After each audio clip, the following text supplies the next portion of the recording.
Hey, where on earth are you right now? It's despicable for a wife to neglect chores. My husband Ben shouted angrily over the phone. Who does he think he is? I sighed, but still answered my husband's question. Don't tell me you still haven't noticed. My name is Diana, a 30-year-old housewife. I've been married to my husband Ben for 2 years. We met through a friend's introduction. At that time, I had just been dumped by my longtime boyfriend, so I was in a vulnerable state.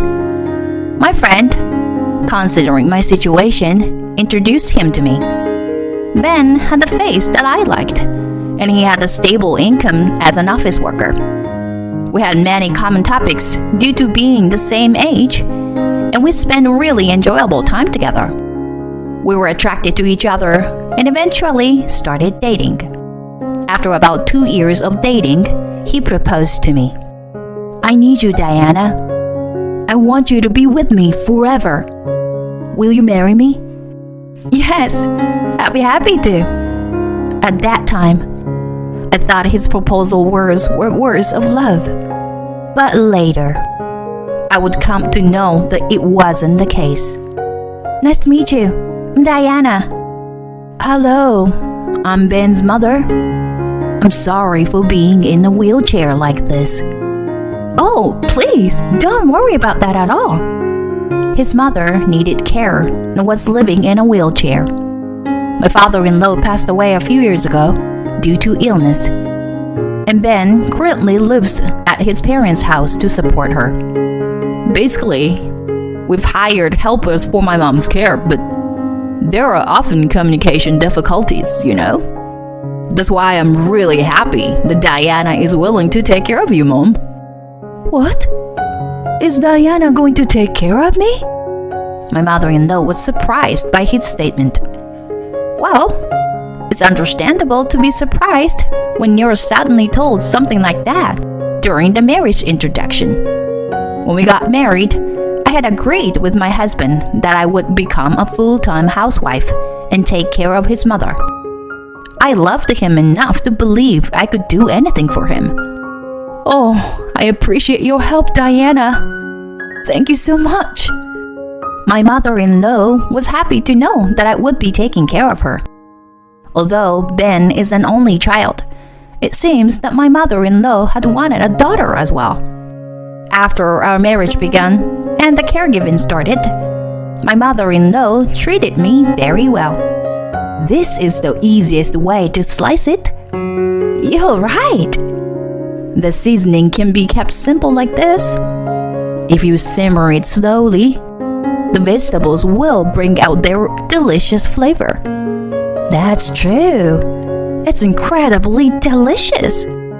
It felt like I was having a genuine interaction between a real mother and daughter, and it made me happy.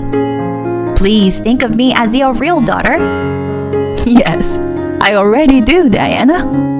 My mother-in-law and I had a great relationship. She was lovely, kind, and knowledgeable. She taught me various things, starting with cooking. I envied my husband, who had been eating such delicious food from his mother all this time. I used to be someone who loved work, but the time spent with my mother-in-law was so fulfilling that I thought being a full-time housewife was also good. However, our married life itself wasn't going very well. Hi Ben, welcome back. Do you want dinner or would you like to take a bath? Huh? Ignoring me? Okay, whatever. Since getting married, my husband had become incredibly cold towards me.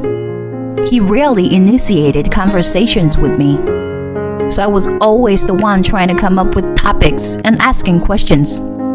In response, my husband would give 1 or 2 word answers, and then spend the rest of the time engrossed in his smartphone. I was perplexed by my husband's sudden change in attitude. During our dating phase, he used to try to make me happy and would initiate conversations on his own. But now, It seemed like even talking to me was bothersome for him. Even during meals, my husband remained quiet. So ultimately, I ended up talking with my mother-in-law. My mother-in-law also seemed to have some doubts about my husband's behavior. "I'm sorry, dear. I thought he would be more talkative." "No, it's okay. I think he's just busy with work right now. This should be the busy season, if I remember correctly." "I see. He must be busy then. But if it continues like this for too long, I'll talk to him myself, okay?" Thank you. I don't want to let go of someone like you, who is like a daughter to me. I'm glad you say that. Having my mother-in-law on my side was truly comforting. I had no idea why my husband had become distant, so I could only attribute it to his busy work schedule. His attitude towards me remained unchanged. There were times when I wouldn't even hear his voice for days. I tried my best to make time for my husband, but he never became more positive. In this state, it was impossible for us to have any intimacy at night, and we had hardly engaged in any physical intimacy since getting married. I wanted to show grandchildren to my mother-in-law soon, but with this situation, it seemed impossible to have children. Months passed, but my husband's attitude didn't change. One day, perhaps sensing the seriousness of the situation, my mother-in-law expressed her concerns to my husband. "Ben, you were married to Diana. Shouldn't you communicate more as a married couple?" My husband widened his eyes in surprise when my mother-in-law scolded him. After contemplating for a moment, he spoke up. "Is that so? I thought I was being natural. Diana, have you been feeling uneasy all this time?" Well, I did notice a change in your behavior compared to before we got married. I answered honestly. My husband said I understand. What exactly did he understand? Does this mean he will start having proper conversations with me? Both my mother-in-law and I were left uncertain, and the conversation ended. The next morning. "Okay, I'm off." After having breakfast, my husband said that and left the house. My mother-in-law and I exchanged surprised glances. Just the fact that my husband initiated a conversation after a long time made me happy. It seemed like he had heard my mother-in-law's words. When he came back from work that day, he greeted us with "I'm home" and actively participated in a conversation during dinner. My mother-in-law seemed relieved and happy, engaging in the conversation. Married life involves many ups and downs, and we have to accept various aspects of each other. There are many challenges, but I realized the importance of expressing my feelings honestly. From then on, my husband started having normal conversations with me. However, just as my relationship with my husband improved, my mother-in-law's health deteriorated. While she used to be active even in a wheelchair, she became bedridden. "Diana, I am truly sorry. Taking care of an old and helpless person like me must be tough, right?" What are you talking about? If it was that difficult, I would have run away by now. I'll take care of you, so please don't worry. Thank you. There were times when I had to leave her alone when going grocery shopping. During such times, I would become extremely worried if something happened to her or if she had a fall. And when my mother-in-law became bedridden, my husband's attitude changed once again. Ben, your mom seems a little unwell today. I see. She's okay for now after eating, but maybe it's better to take her to the hospital again. Yeah. My husband started giving vague responses, as if he was half listening to my words. And once again, Our conversations became less frequent. I was genuinely struggling with all of this. Taking care of a bedridden mother-in-law was undeniably challenging. On top of that, being treated with the same cold attitude from my husband as before was too much to bear.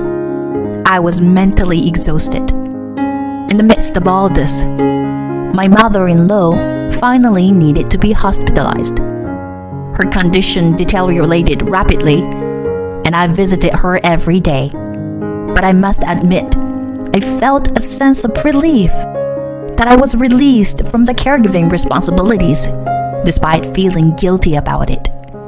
Thank you, Diana. You are the reason I was able to spend the past 6 months happily and contentedly. Please take care of Ben for me, okay? My mother-in-law said that and took her last breath. I was devastated to lose her. Even though my husband claimed he couldn't leave work, he didn't come to the hospital when his mother was in critical condition. Your mother passed away peacefully. I see. I'm sorry I couldn't come. But with you by her side, I'm sure my mom was happy. Well, my husband said that. From my mother-in-law's perspective, the person she wanted to see the most in her final moments was her own son, my husband. Soon after, my mother-in-law's funeral took place. But my husband, citing his busy schedule, left the funeral preparations to me. With a sense of distrust towards my husband, I prepared for the funeral.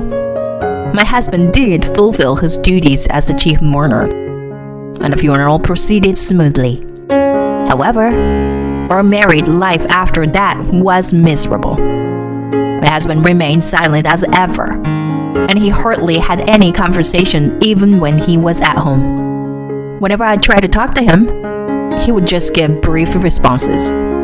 I couldn't help but question if this could truly be called a marriage. As a housewife, my husband was the only person I had conversations with. I felt suffocated. That's why I decided to consult with him about something. Hey, now that your mother is gone, I have some time, so can I go back to work? My husband looked surprised at my statement, but replied, It's okay, I guess. I immediately started looking for a job, and I found a suitable office job with the good conditions, so I decided to apply. Since I had previous experience working as an office employee, I was hired for the position. Moreover, they hired me as a full-time employee, not just a part-time worker. It was enjoyable to be back working as an employee after a long time. My coworkers were very kind and patiently taught me the job, which helped me adapt quickly. Everyone praised my work, and even my boss complimented me, saying they were glad they hired me. Having interaction with people other than my husband was beneficial for my mental well-being. Above all, it was very gratifying to be recognized by those around me. I had felt that when I was alone with my husband at home, I wasn't being appreciated as a person. Since I was managing both work and household chores efficiently, my husband didn't complain. However, his attitude remained cold as ever. Even when I talked about my work, he would just give vague responses. Eventually, he stopped responding at all, not even offering a brief reply. I wished he would at least respond. It made me feel like he was completely ignoring me. What could he possibly be thinking? I couldn't believe his behavior, so I decided to seek advice from my colleagues. In times like this, I'm grateful that I went back to work. It's reassuring to have people I can consult with and who will listen to my complaints. And everyone was surprised when they heard my story. Whoa! Your husband is constantly ignoring you? Yeah. We had very little conversation since the early days of our marriage. But for the past few months, he hasn't spoken to me at all. I feel like I'm being treated like nothing. What? Isn't that too terrible? My colleagues at work snided with me, saying that my husband was being awful. And one of them said something like this. This might be difficult to say, but is your husband having an affair? What? An affair? From what I've heard, Diana, you were not at fault. If that's the case, I think there must be something suspicious on your husband's side. When I heard that, I started suspecting my husband of having an affair for the first time. And once I started doubting, I became more and more suspicious. So I decided to hire a private investigator to investigate my husband. The investigation results come out in about 2 weeks. As expected, my husband was indeed having an affair. The other person involved was a colleague from his workplace, and according to the investigation, they had been in a long-term relationship. That meant he had been having an affair even during the difficult times when I was taking care of my mother-in-law. I was filled with anger. My husband must have only seen me as a convenient housekeeper. I couldn't continue our marriage in this state. I quickly packed my things and left the house. I stayed at a business hotel for the time being. The next day, I went to the local government office to file for divorce. Then, while my husband was absent, I left evidence photos of his affair on the living room table. This should make it clear that I'm serious about getting a divorce. He'll be in a panic when he sees the photos. Several days passed, but I didn't receive any contact from my husband. Well, if he doesn't contact me, it's fine by me.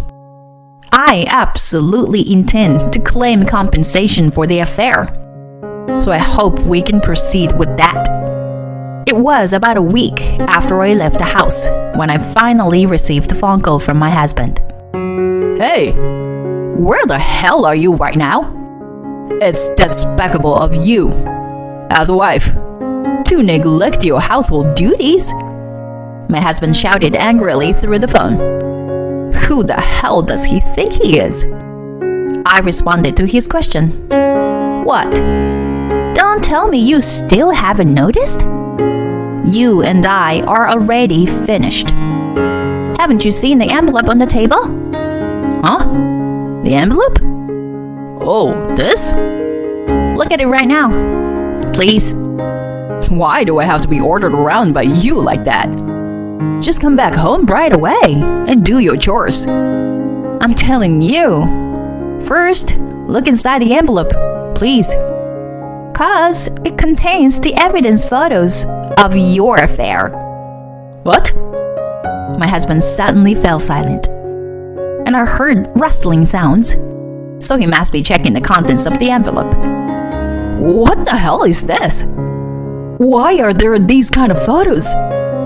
I had them investigated by a PI. Well, I never imagined you were having an affair, but you did. Could it be that you were already involved with someone back when we got married? That's why you were cold to me? No way. What are you saying? It seems like I hit the nail on the head. His voice was shaking. You married me with the intention of having me as a housekeeper, right? But that's not true. Are you still trying to lie? I really cared for you when we were dating. But after we got married, I somehow stopped feeling attracted to you. And then before I knew it, I ended up in that kind of relationship with a coworker. I don't care about those excuses. I already know it's all bullshit. The truth is, I had gone to talk to a colleague who is a friend of my husband's and works at the same company as him. I thought he might take my husband's side, but he sensed my distress and sincerely listened to me.